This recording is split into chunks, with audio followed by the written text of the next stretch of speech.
You can almost make out word for word the irritating loud TV from someplace somewhere here at the Winton Hotel, 445 O'Farrell Street, San Francisco, California, 94102.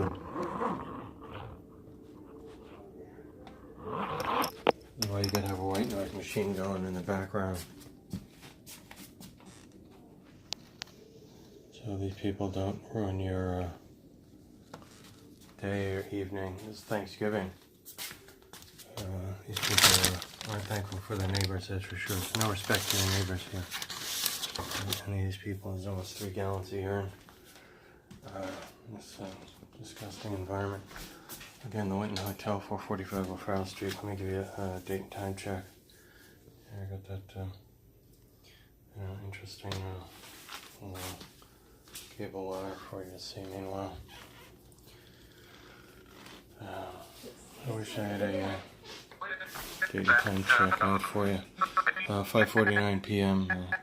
Search for Palo Alto. Escapee continues. So it's channel 4 Police news. say Bivens could still be This is doing the best it could do. Doesn't really help out.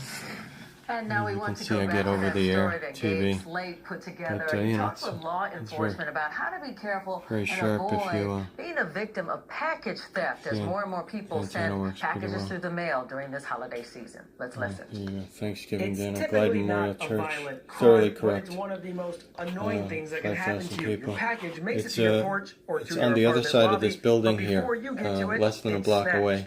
I don't like packages delivered in front of. You know, it's like 100% black, totally black run, racist as the day is long. And I have recordings from a long time ago to prove it, maybe 9 years ago, 8 years ago, something like that. I've tried to avoid the place like the plague, but I doubt much has changed, like this hotel, again, right next to it, the Winton, and racism is the rule of the day. And it's like they're proud of it, and they continue to get away with it in violation of federal law. Hiring 100% black people behind the front desk. This is dozens and dozens of people over the last 10 months.